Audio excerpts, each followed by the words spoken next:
Good morning, students. In our previous lecture, we have seen the chemical reactions of haloalkanes. In that, we have seen the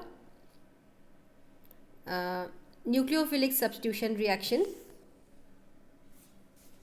and we have also seen the examples of nucleophilic substitution reaction which occurs in case of haloalkanes.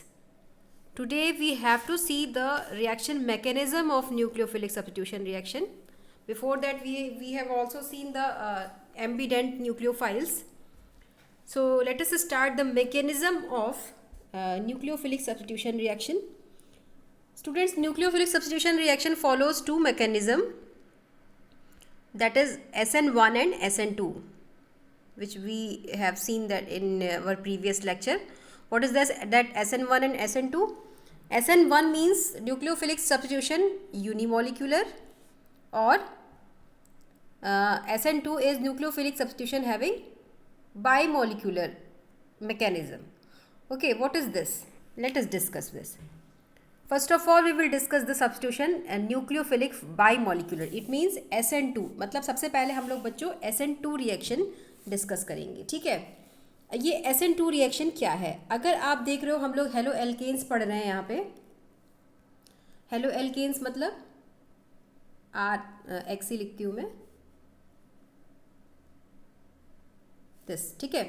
If any alkyl halide, अगर halide के form में अगर हम chlorine ले, the reaction between alkyl chloride and hydroxide ion is a nucleophile. Why it is nucleophile? Because it is electron rich species, it is nucleus loving, that's why they are nucleophile. Electron वहाँ जाएगा जहाँ पे electron की deficiency होगी, ठीक है, उस centre पे ही अटैक करेगा, that's why it is nucleophile. तो अब अगर हम एल्काइल हेलाइड पे इस हाइड्रोक्साइड आयन का रिएक्शन कराते हैं तो हमें मिलेगा क्या? This X will remove out in the form of leaving group, and this OH will attach here, and there will be formation of alcohol ROH, ठीक है। और अगर हमने मिथाइल हेलाइड लिया यानी मिथाइल क्लोराइड लिया है तो यहाँ पे बन जाएगा मेथेनॉल, ठीक है, CH3OH, और उसके साथ क्लोराइड आयन जो है वो बाहर निकल जाएगा in the form of leaving group, ठीक है। अब ये रिएक्शन को हम लोग SN2 क्यों बोल रहे हैं? Because this reaction follows the second order kinetics. आपको याद होगा केमिकल काइनेटिक्स में हमने first order second order reaction पढ़ा था। तो ये रिएक्शन जो है वो सेकेंड ऑर्डर को फॉलो करता है। क्यों सेकेंड ऑर्डर फॉलो करता है? Because the rate of the reaction depends upon both the reactants, यानी एल्काइल हैलाइड पे भी रिएक्शन की रेट डिपेंड करेगी, प्लस इस न्यूक्लियोफाइल पे भी रिएक्शन की रेट डिपेंड करेगी। दोनों ही रिएक्टेंट इंपॉर्टेंट है रिएक्शन की रेट को डिसाइड करने में, that's why it is SN2 reaction, ठीक है। तो अब इसको थोड़ा हम लोग और देखने की कोशिश करते हैं। Let me rub this first. अब आप देखिए यहाँ एल्काइल हैलाइड है, यानी हमारा यहाँ मिथाइल क्लोराइड लिया गया है। मिथाइल क्लोराइड से रिएक्शन कराया गया है OH माइनस का। OH minus is acting as a nucleophile. This nucleophile will attack to this carbon. This carbon is developing a positive charge because of presence of this chloride ion. ये bond में polarity है ना, तो इसकी वजह से ये इस पे डेल्टा पॉजिटिव चार्ज आएगा। There will be development of a positive centre and 3 hydrogen is already attached here. तो this nucleophile will attack on this carbon, ठीक है। ये न्यूक्लियोफाइल कार्बन पर अटैक करेगा। ये न्यूक्लियोफाइल कौन है? OH minus. तो अब आप देखो, जिस टाइम पे ये न्यूक्लियोफाइल अटैक कर रहा है उस टाइम तक क्लोराइड आयन अलग नहीं हुआ है, यानी क्लोराइड आयन के टूटने का प्रोसेस प्लस OH आयन के अटैच होने का प्रोसेस दोनों एक साथ हो रहा है। जितना ये बॉन्ड टूट रहा है उतना ही यहाँ बॉन्ड फॉर्म हो रहा है। तो ये जो है ना कम्प्लीटली टूट पाया है अभी, ना कम्प्लीटली फॉर्म हो पाया है बॉन्ड। तो this type of reaction step is known as transition state. इसको हम लोग बोलते हैं ट्रांजिशन स्टेट, जिसमें कि नया बॉन्ड बन भी नहीं पाया और पुराना बॉन्ड टूट भी नहीं पाया, तो ये इसको हम लोग बोलते हैं ट्रांजिशन स्टेट। तो जब भी SN2 रिएक्शन होता है, SN2 मैकेनिज्म फॉलो होता है, तो there will be the formation of transition state. यहाँ पे कोई रिएक्शन इंटरमीडिएट नहीं बनता। रिएक्शन इंटरमीडिएट का मतलब जैसे हमने पढ़ रखा है ना, रिएक्शन इंटरमीडिएट्स होते हैं कार्बोकेटायन, कार्बेन आयन, ठीक है। तो ऐसा कोई रिएक्शन इंटरमीडिएट नहीं बनता, ना फ्री रेडिकल कोई ऐसा इंटरमीडिएट नहीं बनता, लेकिन ट्रांजिशन स्टेट बनती है जिसमें कि बॉन्ड पूरी तरीके से फॉर्म भी नहीं हुआ है, बॉन्ड पूरी तरीके से टूटा भी नहीं हुआ है। यहाँ पे आप देखो इस टाइम पे कार्बन की वैलेंसी में 5 दिखाई दे रही है, पर ये ना तो कम्प्लीटली 5 है ना कम्प्लीटली 3 है, ठीक है। मतलब ना तो बॉन्ड टूटा है ना तो बॉन्ड बना है, ठीक है। That's why this stage is called transition stage. और इसके बाद क्या होगा? it will develop into alcohol and chloride ion will be removed as in the form of relieving group. तो यानी ये दोनों ही डिसाइड कर रहा है रिएक्शन के रेट को, that's why this is SN2 reaction. और इसमें किसी इंटरमीडिएट का फॉर्मेशन नहीं हो रहा बल्कि रिएक्शन का जो ट्रांजिशन स्टेट बन रहा है. ठीक है, आगे बढ़ते हैं. सेम चीज़ आपको डायग्रामेटिकली भी शो की गई है, इसमें कोई डिफरेंस नहीं है. ट्रांजिशन स्टेट की ये डायग्राम में डायग्रामेटिकली दिखाया गया है आपको. क्लोराइड आयन यहाँ रिमूव हो रहा है हेलोजन लिविंग ग्रुप के फॉर्म में. ठीक है, आगे बढ़ते हैं.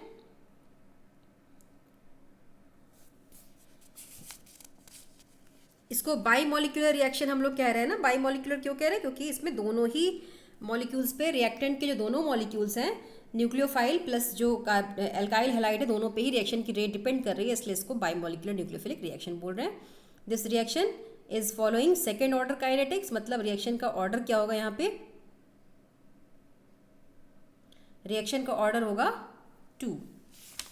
ठीक है, order of the reaction in SN2 mechanism will be 2. Let me verify this.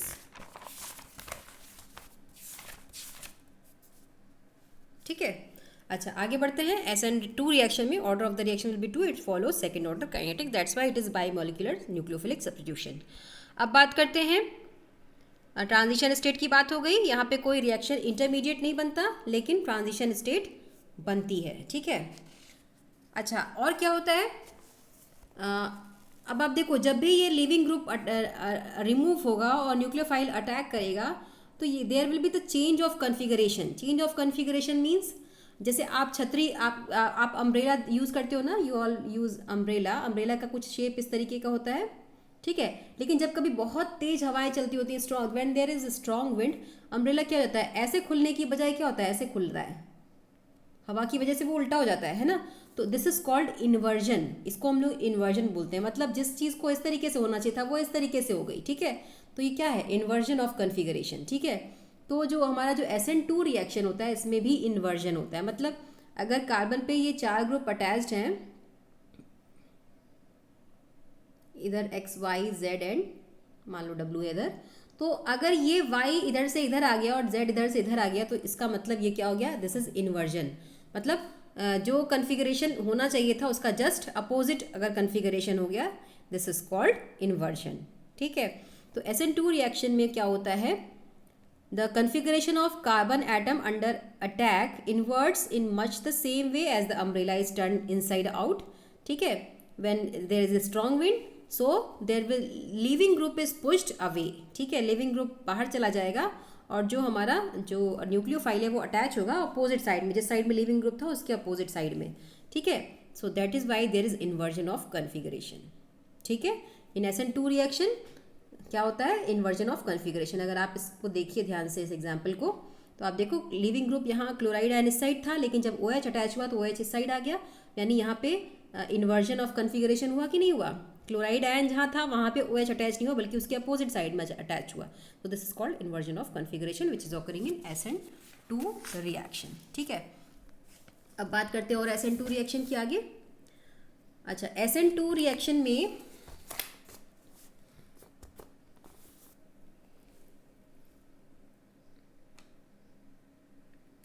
अब आप देख रहे हो कि ट्रांजिशन स्टेट का फॉर्मेशन हो रहा है. ट्रांजिशन स्टेट का फॉर्मेशन हो रहा है, इसका मतलब कार्बन की वैलेंसी 5 तक हो जा रही है जब ट्रांजिशन स्टेट बन रही है. तो ऐसे समय पे यहाँ पे देखो बच्चों, इन्वर्जन के लिए आपको एग्जांपल दिया हुआ है. इन्वर्जन को आपको एक्सप्लेन किया हुआ है. इस एग्जांपल को भी आप देखिए, आपको there will be change in configuration आपको दिखाई देगा. आप इन्वर्जन को अच्छे तरीके से समझ पाओगे. ठीक है, अच्छा अब बात करते हैं, जब हम लोग देखते हैं SN2 रिएक्शन, तो SN2 रिएक्शन में क्या होता है? There is formation of transition state. अब ये ट्रांजिशन स्टेट जब बन रही है उस टाइम पे कार्बन की वैलेंसी लगभग 5 हो रही है ना.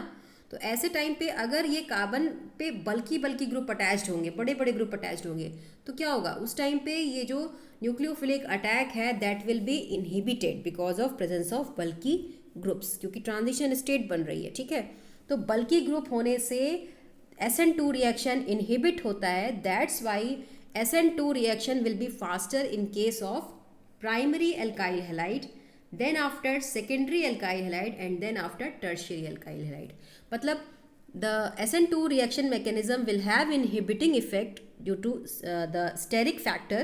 That's why the primary alkyl halide will give faster reaction in case of SN2 mechanism in comparison to secondary alkyl halide and tertiary alkyl halide. ठीक है, तो प्राइमरी हेलाइड की के लिए अगर हम देखें तो वो कौन सा मैकेनिज्म फॉलो करेगा, SN2 या SN1? It will follow SN2. Tertiary के लिए अगर हम देखें तो वो SN2 को फेवर नहीं करेगा बल्कि SN1 को फेवर करेगा. क्यों, ये हम लोग आगे देखते हैं. क्योंकि अगर हम SN2 के केस में देखें तो there is very bulky group on carbon atom in tertiary alkyl halide. That's why there is inhibiting effect of steric factor. That's why the tertiary alkyl group will be giving very slow reaction in case of SN2 mechanism. ठीक है, तो SN2 mechanism में faster reaction किसका होगा, primary alkyl halide का, then secondary, then tertiary. ठीक है, आगे बढ़ते हैं nucleophilic substitution reaction for unimolecular approach. ठीक है, सो SN1 की तरफ बढ़ते हैं. ठीक है, SN1 रिएक्शन कहाँ होता है, मेनली पोलर प्रोटिक सॉल्वेंट्स में, जैसे कि KOH है, NaOH है. ठीक है, ये पोलर प्रोटिक सॉल्वेंट्स है. ये के आपका स्मॉल नहीं लिखा है, मैंने कैपिटल ही लिखा. Let me rub this first. KOH है, NaOH है, ये पोलर प्रोटिक सॉल्वेंट्स हैं. ठीक है, तो इनसे अगर रिएक्शन कराया जाए, sorry these are polar solvents, ये KOH और NaOH के साथ तो SN2 रिएक्शन फॉलो होगा. ये पोलर प्रोटिक सॉल्वेंट का मतलब हुआ जो पोलर हो और जिसमें प्रोटॉन हो, मतलब वाटर. ठीक है, it is having H+ ion, polar तो है ही और H+ भी है इसमें. एल्कोहल की बात करें, CH3OH, ये बॉन्ड ब्रेक होगा, इथॉक्साइड आयन बनेगा और H+ मिलेगा आपको. ठीक है, या एसिटिक एसिड की बात करें, CH3COOH, this bond will break, H+ will you will get H+. ठीक है, this is polar protic solvent. और अगर हम सिर्फ KOH या NaOH की बात करें तो वहाँ पे हमें SN2 मैकेनिज्म मिलेगा. ठीक है, यहाँ पे हमें SN1 मैकेनिज्म मिलेगा अगर इस तरीके के पोलर प्रोटिक सॉल्वेंट से आप किसी एल्काइल हैलाइड का रिएक्शन कराते हो तो. ठीक है, SN1 रिएक्शन हमें किसके केस में देखने को मिलेगा, टर्शियरी एल्काइल हैलाइड के केस में अच्छा देखने को मिलेगा. The rate of the reaction will be faster. क्यों होगी faster, let us see this. अच्छा, सबसे पहली चीज़, इसको SN1 क्यों बोलते हैं, इसको SN1 इसलिए बोलते हैं because it is unimolecular nucleophilic substitution. Unimolecular क्यों है, क्योंकि इसमें रिएक्शन की रेट जो है वो सिर्फ एल्काइल हैलाइड पे डिपेंड कर रही है, ये न्यूक्लियोफाइल पे डिपेंड नहीं कर रही है. ठीक है, क्यों, क्योंकि ये रिएक्शन 2 स्टेप में होता है. SN1 reaction occurs in 2 step and there in the first step there is formation of carbocation and this is the slowest step and we know the slowest step and reversible step in the reaction is the rate determining step. तो इसमें rate determining step हमारा ये step 1 ही है और यहाँ पे सिर्फ alkyl halide ही टूट करके कार्बोकेटायन दे रहा है. इस वजह से रिएक्शन की रेट सिर्फ इस फर्स्ट स्टेप पर डिपेंड करेगी और there is involvement of only one reactant in first step. That's why this reaction is following first order kinetics and this order of this reaction is first order. ठीक है, अब ये बन गया. अब बात करते हैं, अब इसके बाद फर्स्ट स्टेप में यहाँ पे कार्बोकेटायन का फॉर्मेशन होगा इस रिएक्शन में. उसके बाद कार्बोकेटायन के बनने के बाद न्यूक्लियोफाइल अटैक करेगा. तो न्यूक्लियोफाइल इस कार्बन पे अटैक करेगा और यहाँ पे ये जुड़ जाएगा. ठीक है, ब्रोमाइड आयन पहले ही अलग हो चुका है कार्बोकेटायन फॉर्मेशन के फॉर्म में. ठीक है, और ये यहाँ पे भी अल्कोहल बनेगा. तो अब आप देखो इस ये जो रिएक्शन है SN2 mechanism, sorry SN1 mechanism, ये टर्शियरी एल्काइल हैलाइड सबसे अच्छा देते हैं, देन सेकेंडरी और प्राइमरी के केस में तो आप जानते हो कि SN1 बेटर होगा SN2 की कंपैरिजन में. टर्शियरी क्यों बेटर दे रहा है, क्योंकि यहाँ पे आप देखो कोई ट्रांजिशन स्टेट नहीं बन रही बल्कि यहाँ पे रिएक्शन इंटरमीडिएट बन रहा है और ये रिएक्शन इंटरमीडिएट है carbocation. And we know tertiary carbocations are more stable than secondary and then primary. Tertiary carbocations are stabilized by 2 effects, by hyperconjugation as well as by plus I effect. तो plus I effect और hyperconjugation दोनों से अगर हम देखें तो tertiary carbocation ज़्यादा stable होते हैं. तो जितना स्टेबल कार्बोकेटायन बनेगा रिएक्शन की रेट उतनी ही फास्टर होगी. तो इस वजह से tertiary alkyl halides will follow the SN1 mechanism, then secondary and then primary. तो यहाँ पे हमारा जो ऑर्डर हो जाएगा रिएक्शन की रेट का वो इस तरीके का होगा, tertiary then secondary and then primary. और सिमिलरली अगर हम एलाइल कार्बन देखें या बेंजाइल कार्बन देखें तो एलाइल बेंजाइल हम जानते हैं कि these two are resonance stabilized. Allyl carbocation और बेंजाइल कार्बोकेटायन जो होते हैं ये रिजोनेंस स्टेबलाइज होते हैं क्योंकि there is conjugation in double bond, ठीक है। तो इस वजह से रेजोनेंस स्टेबिलिटी ज़्यादा है, इसका मतलब ये भी SN1 मैकेनिज्म को फॉलो करेंगे इन कंपैरिजन टू SN2। तो यानी tertiary secondary primary allyl tertiary secondary primary में tertiary will follow the SN1 mechanism while primary will follow the SN2 mechanism. और अगर हम एलाइल और बेंजाइल कार्बोकेटाइन की केसेस देखें, एलाइल और बेंजाइलिक हैलाइड का केस देखें, तो they will follow the SN1 mechanism because they are having stable carbocation due to resonance, ठीक है। अब बात करते हैं, अगर हम एल्काइल हैलाइड को फिक्स कर दें और हम एल्काइल हैलाइड में एल्काइल ग्रुप को फिक्स कर दें और हैलाइड को चेंज करें, मतलब क्लोरीन ब्रोमीन आयोडीन और फ्लोरीन को करें, यानी R तो हमने फिक्स कर दिया, लेकिन अगर हम I Br Cl और F ये लेते हैं तो अब इनकी रिएक्टिविटी का ऑर्डर क्या होगा? रिएक्टिविटी का ऑर्डर उस समय हमारा हो जाएगा Ri will be having higher reactivity than Rbr than RCl than Rf। क्यों? Because tendency of leaving group, ये जो I माइनस होता है it is very good leaving group than Br, मैंने पहले भी ये बताया है। तो जितना अच्छा लिविंग ग्रुप होगा रिएक्शन की रेट उतनी फास्टर होगी। तो R जो हमारा मिथाइल आयोडाइड होगा वो that will giving the faster reaction in comparison two methyl bromide, methyl chloride और मिथाइल फ्लोराइड, ठीक है। तो ये हो गई SN1 SN2 की बात। अब अगर हम इसकी स्टीरियो केमिस्ट्री देखें, वहाँ हमने देखा था कि SN2 में देयर इज़ इन्वर्जन, लेकिन SN1 में क्या होता है? SN1 में देयर इज़ रेसिमाइजेशन। रेसिमाइजेशन क्या है ये हम लोग अभी आगे देखते हैं। रेसिमाइजेशन का मतलब हुआ, ये एलाइल बेंजाइलिक कार्बोकेटाइन के एग्जांपल्स दिए बच्चों, आप इसमें इंटेक्स्ट क्वेश्चन और एग्जांपल्स को ज़रूर सॉल्व करिए, बहुत अच्छे इंटेक्स्ट क्वेश्चन और एग्जांपल्स हैं, ठीक है। SN2 में देयर इज़ SN1 में there is racemisation, in SN2 there is inversion. तो पहले हम ये इन टर्म्स को समझ लेते हैं, उसके बाद हम लोग SN1 और SN2 में क्या डिफरेंस है इसको हम लोग समराइज करेंगे, ठीक है। सबसे पहले हम stereochemical aspects of nucleophilic substitution reaction देखेंगे, ठीक है। उससे पहले हमें कुछ टर्म्स समझने पड़ेंगे। वो टर्म्स क्या हैं? Optical activity, chirality, retention, inversion and racemisation, ठीक है। सबसे पहले हम देखते हैं ऑप्टिकल एक्टिविटी क्या है। ऑप्टिकल एक्टिविटी का मतलब होता है कुछ कंपाउंड्स ऐसे होते हैं जो प्लेन पोलराइज्ड लाइट को रोटेट करते हैं, ठीक है। अब ये प्लेन पोलराइज्ड लाइट क्या है? This is simple light. अगर हम किसी सिंपल लाइट को, ऑर्डिनरी लाइट को निकोल प्रिज्म से पास करें, ठीक है, निकोल प्रिज्म से उसको अगर हम पास करें then it is converted into plane polarised light, ठीक है। तो अगर हम किसी प्लेन पोलराइज्ड लाइट को पास करते हैं किसी ऐसे कंपाउंड के सोल्यूशन से जो कि उस लाइट को रोटेट कर देता है, ठीक है, तो उस कंपाउंड को हम लोग बोलेंगे that is optically active compound. वो कंपाउंड क्या है? Optically active compound. आपसे कोई पूछे what is optically active compound? The compound which rotates the plane polarised light. अब प्लेन पोलराइज्ड लाइट क्या होती है?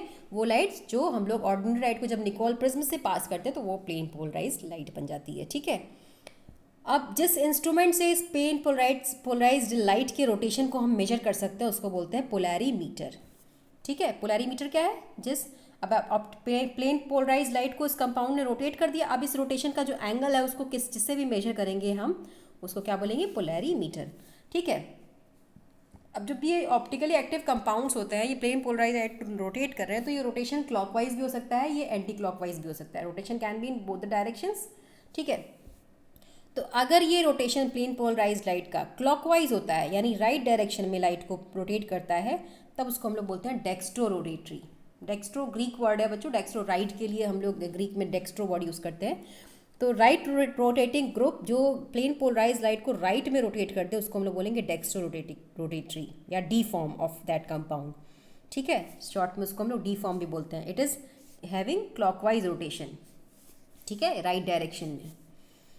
अब बात करते हैं अगर यही रोटेशन क्लॉकवाइज ना हो करके एंटी क्लॉकवाइज हो यानी लेफ्ट साइड में हो, तब उसको हम लोग बोलेंगे एंटी क्लॉकवाइज रोटेशन को हम लोग लीवो बोलते हैं इन Greek letter, that is levo. Levo का स्पेलिंग यहाँ क्या होगा? LAEVO, ठीक है, लीवो रोटेटरी, या इसको हम लोग एल फॉर्म भी बोलते हैं, ठीक है। अगर plane polarise light anti clockwise direction में रोटेट हो रही है कंपाउंड में उसको पास कराने के बाद, तो वो कहलाएगा एल फॉर्म, या इसको हम लोग ये this is anti clockwise rotation, या इसको हम लोग लीवो फॉर्म ही बोलते हैं या एल फॉर्म बोलते हैं, ठीक है। अब जो एल फॉर्म है इसके लिए हम लोग नेगेटिव साइन का यूज़ करते हैं, और जो हमारा आर फॉर्म या सॉरी डेक्स्ट्रो फॉर्म है डी फॉर्म, उसके लिए हम लोग पॉजिटिव साइन का भी यूज़ करते हैं, ठीक है। तो पॉजिटिव साइन का मतलब डी फॉर्म, नेगेटिव साइन का मतलब एल फॉर्म, ठीक है। तो डेक्स्ट्रो और लीवो रोटेटरी आपको समझ में आ गया होगा। ये जो प्लस और माइनस फॉर्म किसी भी कंपाउंड के होते हैं ये ऑप्टिकल आइसोमर्स होते हैं एक दूसरे के, क्योंकि ये प्लेन पोलराइज्ड लाइट के लिए इनका बिहेवियर डिफरेंट है, that's why they are called optical isomers. Optical isomers क्या होते हैं? जिनका प्लेन पोलराइज्ड लाइट में या 3 डायमेंशनल स्पेस में स्टीरियो केमिस्ट्री डिफरेंट हो, यानी प्लेन पोलराइज्ड लाइट को अलग तरीके से रोटेट करे, तो वो ऑप्टिकल आइसोमर्स कहलाते हैं। तो ये जो डी फॉर्म और एल फॉर्म है ये एक दूसरे के ऑप्टिकल आइसोमर्स है। D form is also known as plus form, this is minus form. इसको लीवो रोटेटरी बोलते हैं, इसको डेक्स्ट्रो रोटेटरी बोलते हैं। It is rotating the plane polarised light in clockwise direction and it is rotating in anti clockwise direction, that means left side, and this is rotating in right side. L से आप left याद कर लो तो आपको सारी चीज़ें बाकी याद हो जाएंगी, ठीक है। अब बात करते हैं मॉलिक्यूलर एसिमेट्री, कायरलिटी और एनेंशियोमर की। ये सारे टर्म्स आपको लिखने हैं बच्चों, सारे आप डिटेल में लिखेंगे। Molecular asymmetry, chirality and enantiomers, ये क्या होती है, ठीक है।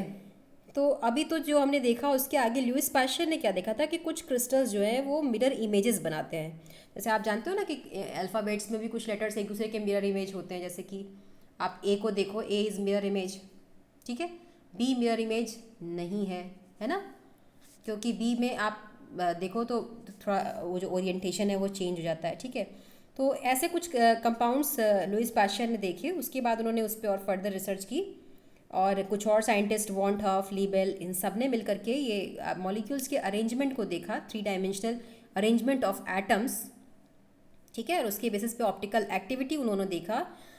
तो यानी optical activity somehow related with the arrangements of molecules on the carbon atom, ठीक है। तो इससे ये क्या बात निकल के आई, जो the spatial arrangement of 4 groups, एक कार्बन पे 4 ग्रुप्स ही अटैच होंगे ना, because valency of carbon is 4।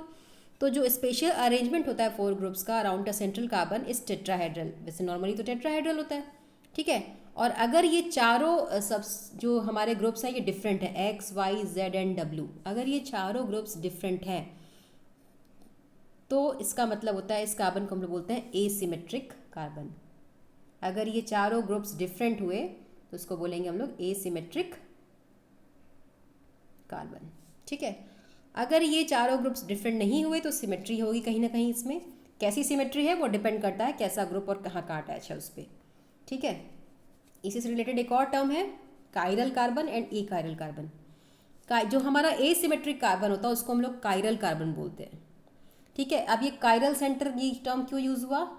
देखो, कुछ चीज़ों के मिरर इमेजेस ऐसे होते हैं जो एक दूसरे के ऊपर सुपर इम्पोज हो सकते हैं। जैसे ए को हमने देखा, ए को अगर आप उठा करके इस वाले ए को इसके ऊपर रखोगे एग्जैक्टली फिट हो जाएगा ये, ठीक है, ये मिरर इमेज है। अगर आप बी का मिरर इमेज देखो तो बी का मिरर इमेज इस तरीके से होता है। अब अगर आप इस बी को उठा के इसके ऊपर रखो तो क्या ये एग्जैक्टली फिट होगा एक दूसरे के ऊपर? नहीं फिट होगा। तो इसका मतलब ये सुपर इम्पोजिबल है और ये नॉन सुपर इम्पोजिबल है। तो ये जो non super imposable mirror images होते हैं इसी को हम लोग बोलते हैं कायरल, ठीक है।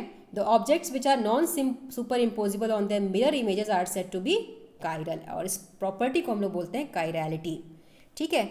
और इसके अलावा जो सुपर इम्पोजिबल होंगे उनको बोलेंगे ए कायरल। यानी ये जो ए का हमने इमेज देखा this is a chiral because it is super imposable, और जो नॉन सुपर इम्पोजिबल होगा दैट इज कॉल्ड कायरल, ठीक है। तो यानी बी को हम लोग यहाँ पे कायरल बोलेंगे। और बी यही चीज़ हम लोग कार्बन के मॉलिक्यूल्स में भी देखते हैं। अभी हमने जो एसिमेट्रिक कार्बन देखा, asymmetric carbon are always chiral, क्योंकि एसिमेट्रिक कार्बन आप देखो कि जब वो एसिमेट्रिक है, सारे ग्रुप्स ही डिफरेंट हैं, X, Y, Z and W, तो कभी भी इसका जो मिरर इमेज होगा क्या ये उसके ऊपर सुपर इम्पोज हो पाएगा? जब ग्रुप्स ही डिफरेंट है तो सुपर इम्पोज कैसे हो सकता है, ठीक है। तो एसिमेट्रिक कार्बन ही हमारा कायरल कार्बन होता है, ठीक है। और अगर एसिमेट्रिक नहीं है तो वो ए कायरल होगा। यानी सिमेट्रिक अगर कहीं से भी कुछ भी डेवलप हो रही है तो वो ए कायरल होगा, ठीक है, because they are super imposable on their mirror images, ठीक है। अब इसको हम लेके एग्जाम्पल से भी देखेंगे, जैसे कि प्रोपेनॉल और ब्यूटेनॉल के केस में, प्रोपेन टू और ब्यूटेन टू ऑल के केस में हम लोग इसको देखेंगे। Let us see this. ये प्रोपेन 2 ऑल का केस है। यहाँ कार्बन से 2 CH3 ग्रुप जुड़े हुए हैं। 2 CH3 का मतलब हो गया प्रोपेन, है ना। सेकेंड नंबर पे OH जुड़ा है तो प्रोपेन 2 ऑल, ठीक है। अब ये प्रोपेन 2 ऑल आप देखो, इसका मिरर इमेज बना हुआ है। ये मिरर इमेज क्या एक दूसरे के ऊपर सुपर इम्पोजिबल है? नहीं है, क्योंकि आप जब इसको उठा के इसके ऊपर रखोगे तो एग्जैक्टली फिट नहीं होगा, ठीक है।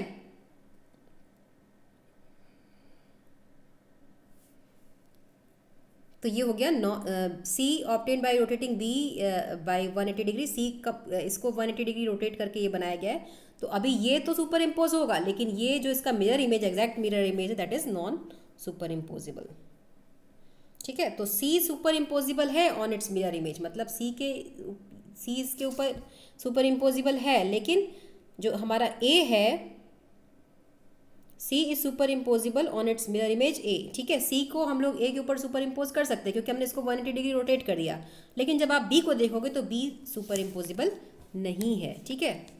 So propane 2 ol does not contain an asymmetric carbon. Asymmetric carbon नहीं है क्योंकि ये सुपर इम्पोजिबल हो जा रहा है, ठीक है।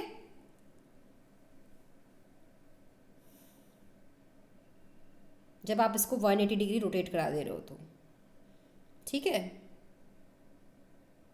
और वैसे भी आप देख रहे हो कि चारों ग्रुप्स इस पर डिफरेंट नहीं है। 2 मिथाइल ग्रुप जुड़े हुए हैं, एक H और एक OH जुड़ा हुआ है, तो ये कैसे एसिमेट्रिक होगा और कैसे कायरल होगा, ठीक है।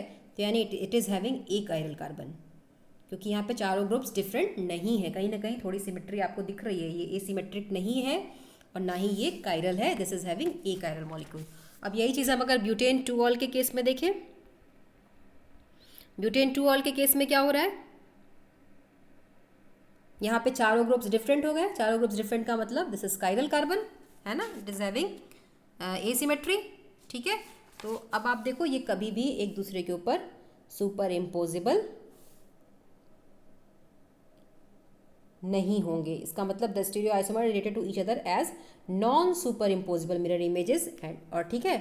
तो यानी, और आप देखो इसको हम लोग 180 डिग्री रोटेट भी करा रहे हैं तो भी ये एक दूसरे के ऊपर सुपर इम्पोजिबल नहीं है, ठीक है।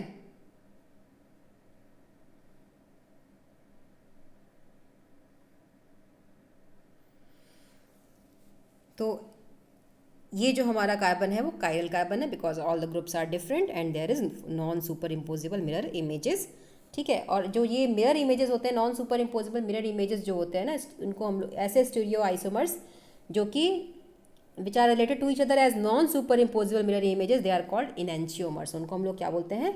इनएंशियोमर्स। इनएंशियोमर्स एक डिफरेंट फॉर्म है स्टीरियो आइसोमर्स का, जिसमें कि दोनों जो डिफरेंट फॉर्म्स हों they are non super imposable on their mirror images, ठीक है। और इनका जो फिजिकल प्रॉपर्टी होगा सब कुछ सेम होगा, क्योंकि ये आइसोमर्स हैं। आइसोमर्स की तो सारी फिजिकल प्रॉपर्टीज तो सेम होती है, लेकिन इनका जो डिफरेंस क्या होगा, ये केवल डिफरेंस इनका होगा refractive index, solubility, boiling point, melting point सब सेम होगा, लेकिन जो प्लेन पोलराइज लाइट के लिए बिहेवियर है वो चेंज हो जाएगा। मतलब one is having dextro rotatory form and one is having, जो इमेजेस है that is having levo rotatory form, ठीक है। अब ये जो लीवो रोटेटरी, अगर कोई ऐसा मिक्सचर हमें मिल जाए जिसमें कि ये डी फॉर्म और एल फॉर्म इक्वल प्रोपोर्शन में हो, मतलब ऐसा इनएंशियोमर जिसमें कि डी फॉर्म भी हो, इनएंशियोमर जिसमें कि डी फॉर्म भी हो और एल फॉर्म भी हो और इक्वल प्रोपोर्शन में हो, मतलब 50-50, तो ऐसे मिक्सचर को हम लोग बोलते हैं रेसिमिक मिक्सचर। और इस प्रोसेस को, जिसमें डी फॉर्म एल फॉर्म दोनों बन रहे हों एक साथ इक्वल प्रोपोर्शन में, तो उस प्रोसेस को हम लोग बोलते हैं रेसिमाइजेशन, जिसमें कि इनएंशियोमर यानी non super imposable mirror images को कन्वर्ट किया जाए डी फॉर्म और एल फॉर्म में 50-50 अमाउंट में, then it is called racemization. तो SN1 रिएक्शन में रेसिमाइजेशन ही होता है और SN2 रिएक्शन में इन्वर्जन होता है, ठीक है। अब इसी से रिलेटेड 2-3 टर्म्स और हैं, रिटेंशन, इन्वर्जन और रेसिमाइजेशन, उसको भी हम लोग यहाँ देख लेते हैं। रिटेंशन का मतलब हुआ कि अगर कोई भी प्रोडक्ट बन रहा है, कन्फिगरेशन में कोई चेंज नहीं होना चाहिए। मतलब यहाँ पे आप देखो OH ग्रुप यहाँ से हटेगा, क्लोरीन जुड़ेगा, जहाँ से OH हटा वहीं क्लोरीन जुड़ गया, कोई कन्फिगरेशन में कोई चेंज नहीं हुआ, ना तो इधर से इधर कुछ हुआ ना उधर से इधर कुछ हुआ, तो इसका मतलब ये क्या है? रिटेंशन ऑफ कन्फिगरेशन, ठीक है। अब यही चीज़ अगर इसका अपोजिट हो जाए, मतलब यहाँ पे आप देखिए इस मॉलिक्यूल में हमें एक वाई को जोड़ना है, ठीक है, और एक्स को हटाना है, ठीक है। यहाँ इसको, ये हमारा रिएक्टेंट मॉलिक्यूल है, यहाँ से हमें एक्स को हटाना है, वाई को जोड़ना है। तो अब ये एक्स यहाँ से हटा, लेकिन ये जुड़ा कहाँ, आप देखिए एच इधर आ गया और एक्स की जगह वाई अपोजिट साइड में जुड़ा। तो ये क्या है, दिस इज कॉल्ड इन्वर्जन। यहाँ पे चेंज हो गया कन्फिग्रेशन। अब अगर इस साइड हम देखें, आप देखिए जहाँ से एक्स रिमूव हुआ है वहीं पे वाई जुड़ गया और कोई कन्फिग्रेशन में चेंज नहीं हुआ। So this is retention of configuration. ये रिटेंशन है और ये इन्वर्जन है। और यहीं अगर हमें ये दोनों फॉर्म मिले किसी भी मिक्सचर में, यानी ए और बी दोनों मिले इक्वल प्रोपोर्शन में, दोनों ही फॉर्म मिले, डेक्सोरोटेटरी फॉर्म भी मिले, लीवो रोटेटरी फॉर्म भी मिले, तब उसको हम लोग बोलेंगे रेसिमाइजेशन, और ऐसे मिक्सचर को हम लोग बोलेंगे रेसिमिक मिक्सचर। ठीक है, तो आई होप कि आपको तीनों में डिफरेंस समझ में आ गया होगा। अब इसको हम लोग SN1 और SN2 के केस में अगर देखें तो SN2 मैकेनिज्म अगर हम देखें तो SN2 मैकेनिज्म में ट्रांजिशन स्टेट बनती है ना, तो ट्रांजिशन स्टेट बनने की वजह से ये जो Br है वो इधर से निकल जाएगा और OH आयन इस साइड जुड़ेगा और H हमारा इस साइड आ जाएगा। So there is inversion of configuration. यही मैं आपसे कह रही थी पहले कि SN1 में इन्वर्जन होता है, जबकि SN2 में इन्वर्जन होता है, और जबकि SN1 रिएक्शन में कार्बोकेटायन का फॉर्मेशन होता है। So there is chances of forming both the forms, L forms and D form. So there is racemization. ठीक है, that's all for today's class. Tomorrow I will discuss elimination reaction, and before dealing with that class you should complete your notes. Thank you very much.